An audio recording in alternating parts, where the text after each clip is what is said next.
Welcome back. మీరు match మొదటి innings చూసే ఉంటారు. England batting. ఇంగ్లాండ్ తన ప్లాన్కు తగ్గట్టుగానే ఆడింది. ఇండియా మాత్రం చేతులెత్తేసింది. సో ఈ బౌలింగ్ చూసిన తర్వాత మీకైనా నాకైనా అనిపించవచ్చు, అంటే ఇండియాలో ఇక బౌలర్లు లేరా, ఇక బుమ్రా తప్పితే, హర్షదీప్ సింగ్ తప్పితే ఇక బౌలర్లు లేరా. ఉన్న ఒక్కగానొక స్పిన్నర్ని తీసుకెళ్ళి అక్కడ కూర్చోబెట్టారు. అతని ఫుట్బాల్ ఇష్టం అతనికి, కుల్దీప్ యాదవ్కి. మరి అతను ఫుట్బాల్ మ్యాచ్ను ఫుల్గా ఎంజాయ్ చేస్తున్నాడు. సో దీనికి అతను ఇంగ్లాండ్ వచ్చింది. అంటే స్పిన్ బౌలర్లు ఇండియా లోపల రాణించలేరా, అంటే ఇండియా టీంలో ఉంటే రాణించలేరా, ఎందుకు అతని మీద నమ్మకం పెట్టట్లేదు? సో అక్షర్ పటేల్ని పెట్టారు ఈరోజు. ఓకే, 10 overs 61 runs ఇచ్చాడు, వికెట్ తీయలేదు, ఓకే బాగానే బౌలింగ్ చేశాడు. సో అతను బ్యాటింగ్ ఏదో ఒకటి చేస్తాడని అతన్ని అనుకుంటున్నాం కదా, ఎక్స్పెక్ట్ చేస్తున్నాం కదా. మొదటి మ్యాచ్ తప్పితే మళ్ళీ రెండో మ్యాచ్ ఫెయిల్ అయినాడు. మూడో మ్యాచ్ ఈరోజు ఎలా ఆడతాడో తెలియదు. అతని దాకా బ్యాటింగ్ వచ్చిందంటే ఇండియా ఆల్మోస్ట్ కొలాప్స్ అయిపోయినట్టే లెక్క. అలాగే లాస్ట్ ఓవర్లు బౌలింగ్ చేయడం చూస్తే అసలు ఇంత దరిద్రంగా మరి బౌలింగ్ చేయడం అంటే నేను ఎప్పుడు చూడలేదు. అది లాస్ట్ ఓవర్ బౌలింగ్ చేయడం రాదా వీళ్ళకి? వీళ్ళేం బౌలర్లు ఐపీఎల్ లోపల అద్భుతంగా బౌలింగ్ చేశారని చెప్పి యాదవ్ తీసుకున్నారు. ఆ తర్వాత అతన్ని ప్రభావమే లేదు మ్యాచ్ లోపల. కంటిన్యూస్గా వైల్డ్ వేస్తూనే ఉన్నాడు.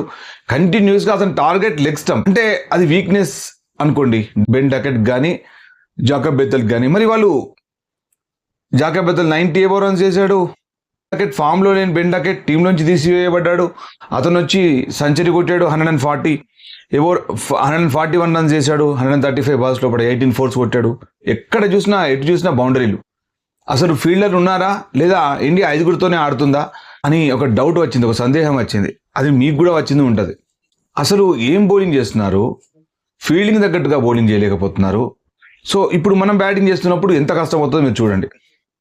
సో మన బ్యాటర్లు ఏమో ఎక్స్పీరియన్స్, చాలా గొప్ప బ్యాటర్స్, మరి వీళ్ళు ఆడరు, యావరేజ్ ఉంటుంది. సో వాళ్ళేమో కొత్తగా వచ్చిన బెథెల్, అలాగే Ben Duckett 32 years, Ben Duckett 22 years, Jacob Bethell. So అద్భుతంగా ఆడుతున్నారు. ఎంతో ఎక్స్పీరియన్స్ ఉన్న బ్యాటర్స్ లాగా ఆడుతున్నారు. జాకబ్ బెథెల్ని చూస్తే అయితే చాలా అద్భుతమైన బ్యాటర్గా అతను కనిపిస్తున్నాడు. ఎంత సమన్వయం అతనికి, బ్యాట్కి అతని కంటికి ఎంత మంచి సమన్వయంతో. నీ స్టేట్ డ్రైవ్ బౌండరీస్ చూసాను ఈరోజు, ఎంత అద్భుతంగా ఆడాడు. అన్ని వైపులా షాట్ కొట్టాడు. ఈవెన్ బెన్ డకెట్ సెంచరీ కొట్టాడేమో కానీ బెథెలే అద్భుతంగా ఆడాడు. టైమింగ్ చక్కగా చేయలేకపోయినాడు బెన్ డకెట్, కానీ బెథెల్ చాలా చక్కగా టైమింగ్ చేశాడు, చాలా అద్భుతంగా ఆడాడు. అసలు ఇన్నింగ్స్ ఎంత చక్కగా అతను మరి అటు మొదటి గేరు, సెకండ్ గేరు, అలాగే టాప్ గేర్ వేస్తూ అద్భుతంగా మరి తీసుకొచ్చాడు. కానీ ఇలా అన్ఫార్చునేట్ అతను అవుట్ అయ్యాడు సెంచరీ కొట్టకుండానే. బట్ ఇంగ్లాండ్ ప్లేయర్లు అంత పెద్ద గొప్పగా సెంచరీల గురించి వాళ్ళు ఆలోచించారు. సో దీన్ని కంటిన్యూగా ఇంకొక వీడియో. అసలు ఇదేం బౌలింగ్, ఇండియాలో బౌలర్లు లేరా?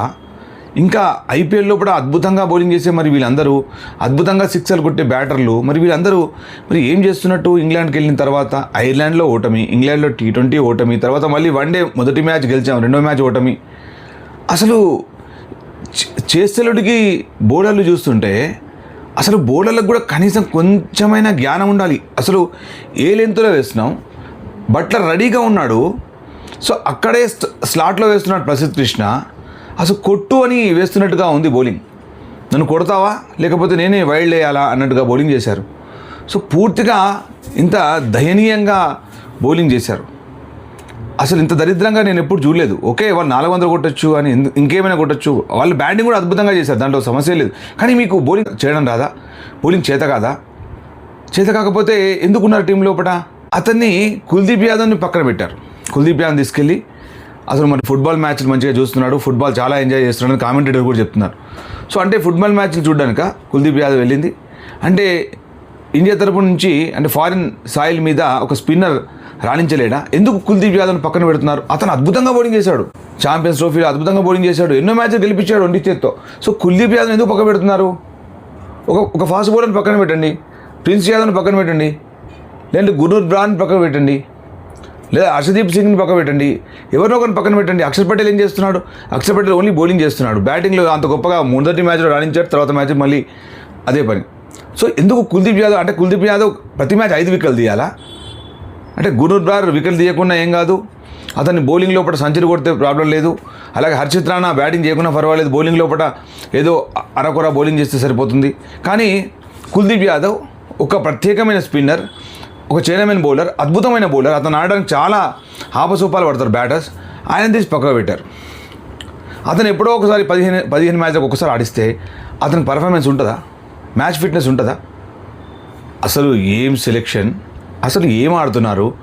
ఇప్పుడు వాళ్ళు అలవోకగా ఆడిన అదే పిచ్ మీద మనాళ్ళు ఆపసోపాలు పడతారు చూడండి. గెలవడం పక్కన పెడితే అటుంచితే, సో అసలు ఏ విధంగా పోరాటం చేస్తారు, వీళ్ళ పోరాట పటిమ ఎంతవరకు ఉందనేది ఈ ఇన్నింగ్స్తో తెలుస్తుంది. సో ఈ ఇన్నింగ్స్లో ఇంకొక విషయం కూడా తెలుస్తుంది, మరి రోహిత్ శర్మ 2027 వరల్డ్ కప్ ఆడతాడా, అంతవరకు ఉంచుతారా, లేక ఏదైనా ఒప్పందం ఉందా, అది కూడా ఈ మ్యాచ్తో తెలిసిపోతుంది. ఈ మ్యాచ్ రోహిత్ శర్మ ఆడకపోతే డెఫినెట్గా రోహిత్ శర్మనే మేబీ రిటైర్మెంట్ ప్రకటించవచ్చు అని అనిపిస్తుంది నాకు. సో మీకేమనిపిస్తుంది కమెంట్ చేయండి, షేర్ చేయండి. అలాగే ఇంత చండాలమైన బౌలింగ్ మాత్రం నేను ఎప్పుడు చూడలేదు. సో మీకేమనిపిస్తుంది మన బౌలింగ్ మీద? ఇండియా లోపల ఇంకెవరైనా బౌలర్లు ఉన్నారా, ఇంకెవరైనా తీసుకుంటే బాగుండేదా? సో కమెంట్ చేస్తూనే ఉండండి, చూస్తూనే ఉండండి. Thanks for watching.